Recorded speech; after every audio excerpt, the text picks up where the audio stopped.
E a gente dá sequência, né? Enquanto isso, retinha final da live, importantíssimo falar, não tem como deixar de falar dessa onda de protestos. Renzo comentou uns índices de aprovação bem complicados, né, do Donald Trump. Vamos ver depois desses atos, gente, porque podemos falar aí em milhões de pessoas nas ruas, né? No Kings, né? O ato que tinha acontecido aí, a questão do Trump se colocar como rei, né? E eles têm colocado esses atos nos Estados Unidos, dizendo sem rei, né? No Kings, você não é rei de porcaria nenhuma, o Trump é um autocrata, né? Muita gente hesita em dizer isso. Aqui na TVD, a Gisele Eneli foi das primeiras a colocar o Trump como ele é, que é um autocrata pútrido. Inclusive, a Gisele foi para os atos também em Orlando. Gisele Eneli, que tá nossa fonte dos Estados Unidos aqui frequente. E aí ela foi com um colega, inclusive, que estava com cartaz escrito que o Trump tem um micropênis. Tem umas formas de manifestações muito curiosas. É estuprador, né, gente? Enfim, às vezes eu faço piada com isso, mas aí a realidade volta na minha mente e a gente lembra que o cenário é delicado, né, nos Estados Unidos. Ainda assim, fica a dúvida até onde isso aqui vai reagir, né? Porque é um congresso muito travado ainda. É importante que há eleição esse ano nos Estados Unidos também. E aí o Trump pode ter umas notícias um pouco problemáticas, que não consegue justificar a guerra do Irã, está tomando um nó, literalmente, do Irã, né, na história do Hormuz, naquela lógica até meio irônica, né? Que os Estados Unidos e Israel, tendo tanta grana, estão perdendo estrategicamente para o Irã, porque ele amarrou justamente a grana, né, via petróleo, Estreito de Hormuz e tudo mais. Então, o contexto aí que se desenha, que aconteceu nas eleições dos Estados Unidos, queira ou não vai ter relação com a de cá, por conta de todo esse vínculo das extremas direitas, né? Então, a gente tem que prestar atenção no que rola por lá. O que está rolando é onda de protesto contra o Trump, minha gente. E essa semana traz repercussões por aí também. Aliás, colabore com o jornal realmente, para a gente seguir trazendo essas informações. Eu quero explicar uma coisa antes de passar para o Renzo. Eu só quero explicar como é que funciona a lei a lei de, meu Deus, a lei de difamação dos Estados Unidos, tá? Beleza. Eu tô lá com o cartaz, o Trump tem pinto pequeno. Se o Trump me processar, tá, para dizer que não, que é mentira, ele vai ter que ir no tribunal e provar que o pinto dele não é pequeno. Tá? Então ele vai ter que baixar as calças à frente de todo mundo. Obviamente, a pessoa que vê isso, ela não fala isso, tá? E daí e daí não acontece nada. Tem um detalhezinho bem interessante que é o seguinte: se eu quiser fazer uma sátira, tá? Beleza, eu vou escrever um livro e vou fazer uma sátira do Renzo. Então eu coloco lá que ele tem o cabelo igual ao Renzo, se veste igual ao Renzo, acho que não é o Renzo, mas tem pinto pequeno. Se o Renzo, na lei americana, se o Renzo quiser me processar, ele vai ter que provar, que todas as características que eu dei se referem a ele, inclusive o pinto pequeno. Se o pinto pequeno não for também, não é considerado que é uma sátira do Renzo. Tá? Aí esse é o detalhe da lei. Só para deixar isso claro, depois a gente volta a falar específico desse negócio. Lembrando que o pau pequeno do Trump, na verdade, não é um boato. Ele foi colocado num livro pela Stormy Daniels, foi forçada a dormir com aquele canalha, e ainda por cima deu uma surra de uma revista na bunda do nosso querido Donald Trump. É isso. Donald Trump, eu visitei algumas vezes os Estados Unidos, mas daí eu percebo que eu só visitei os extremos. Eu visitei os extremos que são democratas. Visitei Nova York, visitei a Califórnia. Então, para mim, é uma surpresa a velocidade com a qual o Trump conseguiu deteriorar a democracia norte-americana. Ele conseguiu curvar a imprensa, conseguiu curvar as universidades, ele colocou todo mundo de quatro. Me surpreende que os Estados Unidos tenham cedido a sua democracia de forma tão rápida e tão sem reação. Esse processo do No Kings, ele tem base na Constituição norte-americana. Quando os pais fundadores, Benjamin Franklin, George Washington, criaram a Constituição norte-americana, tudo o que eles queriam é que não houvesse um rei nos Estados Unidos, porque eles tinham acabado de sair do domínio da monarquia britânica. Então é isso, o No Kings alude à primeira Constituição norte-americana, e vamos ver, o número de pessoas que saíram na rua é muito impressionante. Os índices de popularidade do Trump estão muito baixos, e talvez seja o início, não sei se será bem sucedido ou não, de uma reversão desse poder autocrata que o Trump foi conquistando num período recorde de 1 ano e pouco. ele conseguiu desfazer as bases da democracia norte-americana, e isso reconhecido por aquele instituto sueco, cujo nome, obviamente, não me lembro, mas que é o padrão ouro da avaliação de democracias, e que já coloca hoje o Brasil como uma democracia muito mais funcional do que a norte-americana. É assustador a gente ver que havia sempre a ideia de que democracias antigas e ricas não morrem. Está aí o Trump, que é um disruptor. Ele conseguiu, inclusive, desmentir essa velha máxima da sociologia e da política. Trump é uma figura perigosíssima, é um fulano com problemas psiquiátricos claros, entre os quais esse narcisismo maligno, ele se achar no direito de estuprar ou de assediar mulheres. Dentre essas mulheres assediadas ou estupradas, pode ou não haver uma criança que tinha entre 13 e 15 anos. É muito estranho que essa denúncia não tenha sido levada adiante, de tal forma que a gente não pode afirmar com todas as letras que ele obrigou uma criança entre 13 e 15 anos a praticar sexo oral nele. Mas, de qualquer forma, a denúncia existe. Só não foi investigada por força de sabe-se Deus o porquê. É isso. Hugo José Zapa, a pergunta da Lei de Migração Europeia foi aprovada. Foi aprovada. Ontem foi aprovado pelo Parlamento Europeu. A gente está esperto ainda com, tipo, lei de imigração, por exemplo, de países específicos, como a de Portugal, né, que também endureceu recentemente e pega especialmente brasileiros. Eu estive em Portugal há 2 anos, inclusive, já era uma realidade de brasileiros pagando impostos, né, até contribuindo ali com previdência e tal, na tentativa de conseguir o visto oficial, e aí contaria já com esse pagamento, até como argumento para dizer, tô aqui, tô pagando imposto, tô vivendo, tô trabalhando, e essas leis dão uma bagunçada na vida de milhões de pessoas, gente. Brasileiros nos Estados Unidos também, né, aquela história de vistos paralisados, processo de visto, eles são isso aí, né, extrema-direita problemática. Aí os europeus lavam as mãos, falam que não, meus avós que exploraram as outras nações. Não, querido, o sistema SWIFT está aí até hoje, sistema dólar, até hoje. A riqueza europeia se deve a esse tipo de exploração e sistema financeiro amarrado. A questão é que antes era bélico, né, usavam as armas, agora é tudo via mercado financeiro. Né, amarram o planeta, todo mundo submetido ao dólar, a OTAN surfando junto e também se ajoelhando, né, um extremista puto do que é o Trump, que intervém até em eleições europeias, né, a Alemanha sabe disso. O Elon Musk incentivando a extrema-direita alemã, minha gente. Esse é o momento do planeta Terra, não é brincadeira não. Mas a gente está atento nessas leis, né, especialmente como elas impactam brasileiros. Lamentavelmente, uma das coisas que a extrema-direita conseguiu fazer com muita eficiência, e eu lamento profundamente isso, foi criar um ódio patológico aos imigrantes. Os Estados Unidos são uma nação de imigrantes. O Trump, ele é não só neto de imigrantes, como também casou com um imigrante. Este ódio patológico que ele cultiva aos imigrantes, dizendo que as comunidades haitianas comem os cachorros de estimação dos vizinhos. Eles conseguiram criar, e isso na Europa aconteceu também, eles conseguiram criar um ódio patológico por imigrantes. Imigrantes que vão lá, na verdade, não para assaltar ou para estuprar, como o próprio Trump adora dizer. Aliás, quem estupra nos Estados Unidos é o próprio Donald Trump, ele não precisa da ajuda de ninguém, a não ser que ele não queira concorrência. As pessoas vão lá para trabalhar. Eles botaram um caminhão do ICE, com aqueles agentes despreparados, absolutamente brutos, absolutamente selvagens, na porta do Walmart. Para quê? Para pegar as pessoas que estão indo lá trabalhar. Ou seja, aquele discurso inicial de que vamos tirar os bandidos, estupradores de quadrilhas dos Estados Unidos, não é verdade. Estão na porta do Walmart para pegar gente que está trabalhando por salários que os americanos não aceitariam receber. Então é isso. A agricultura norte-americana perdeu muito com a prisão de diversos imigrantes que não compareceram para fazer parte da colheita.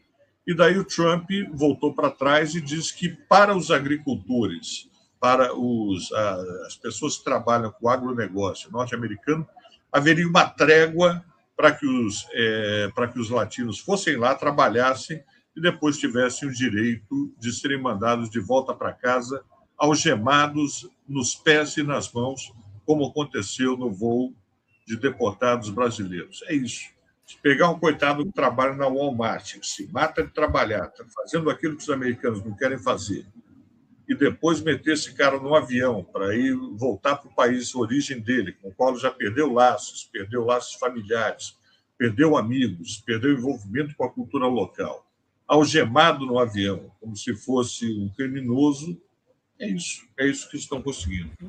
Eu não sei se vocês ficaram sabendo dessa, mas teve uma empresa, eu não lembro que empresa era, não vou querer citar nomes para não errar, mas era uma empresa grande, né, nos Estados Unidos, que eles estavam fazendo um trabalho de construção e eles contrataram só imigrante legal para trabalhar naquele trabalho. Quando chegou o último dia de contrato, que era o dia do pagamento, na hora da saída do trabalho, essa empresa chamou o ICE para ir lá e prender todo mundo, para não ter que pagar os caras. Para não pagar nenhum deles. É abjeto, nojento, é isso mesmo. Olha só, o que acontece, tá? Os Estados Unidos teve um boom de crescimento, tanto econômico quanto cultural, depois do final da Segunda Guerra. Por quê? Porque o resto do mundo estava destruído. A França, que antes disso era nossa referência cultural, era o topo, né? A França foi destruída. Aí é que você sabe, não existe vácuo de poder, o poder foi tudo para onde tinha, o dinheiro foi tudo para onde dava, que era os Estados Unidos. Os Estados Unidos passaram basicamente a segunda metade do século XX inteiro se beneficiando desse status quo, onde não tinha concorrência. Então, eles criaram a ideia do sonho americano, tudo mais, baseado num cenário internacional que hoje não se apresenta mais. Né? Os Estados Unidos, a população dos Estados Unidos está sofrendo, hoje em dia, a população, tá? Não os políticos, só deixa claro. Eles sofrem, hoje em dia, com a forçação desse sonho americano que é inviável hoje em dia. Tem concorrência. Tem trabalho remoto. Você trabalha para uma empresa americana da África. Tá? Teve um amigo meu que estava trabalhando para uma empresa americana. A empresa americana demitiu todos os cargos que eles conseguiram e recontrataram africanos, que custava menos trabalhar remoto. Tá? Isso acontece. Está acontecendo. Aí, o que acontece com essa diferença de gastos da empresa? Vai tudo para os lucros. Né? Não é usado para... demiti 10 pessoas para contratar 11, não. Demiti 10 pessoas, contratei 9, essa diferença vai para os acionistas. É um problema que a gente está tendo no mundo. Tá? Outro problema, o Cássio... Não foi o Cássio, o Caio. O Caio comentou antes da influência do capitalismo, tá? Não dá tempo de falar toda a influência do capitalismo, mas vamos tentar alguma coisa, tá? Qual que é o problema? A sociedade americana é uma sociedade que recompensa pessoas que trazem novidades que nos deixam mais preguiçosos. Um carro mais rápido que nos deixa chegar em casa mais cedo, né? Ou uma IA que nos permita terceirizar o pensamento. Tudo isso é terceirizado. Quanto menos coisas eu precisar fazer, melhor. Quanto mais tempo eu puder ficar sentado no sofá coçando a bunda, a sociedade americana valoriza. Né? O que acontece? A pessoa que passa o dia sentada no sofá coçando a bunda não produz nada, nem física, nem intelectualmente. A sociedade americana precisa de pessoas que produzem. Eles importam gente de fora. Né? Importam estrangeiros, seja do Brasil, seja da Índia, seja de qualquer lugar, importa esse pessoal. Esse pessoal, então, é um pessoal que se destaca, um trabalhador que se destaca, vai para os Estados Unidos para viver o sonho americano de uma empresa que ganha muito. O que acontece? Esse é o sistema que os Estados Unidos perpetuaram de anos para cá, né? E quando você pega, tira essa galera, os Estados Unidos precisam importar gente, porque eles não produzem. Eles produzem Homer Simpsons, tá? Deixar isso claro. Eles precisam importar o trabalhador pensante, o intelectual. Eles precisam importar de fora. Né? Aí, qual que é a grande sacada do Trump, do extremismo de direita? Isso começou 10 anos atrás, não foi de agora. Eles chegam e falam, é o seguinte, esse emprego que está ali, um estrangeiro, podia ser você. Claro que se tirar o estrangeiro, o americano não teria capacidade, os requisitos para cumprir isso. Tanto que eles têm uma crise de emprego parecida com a nossa. As empresas querem contratar, mas não tem americano qualificado.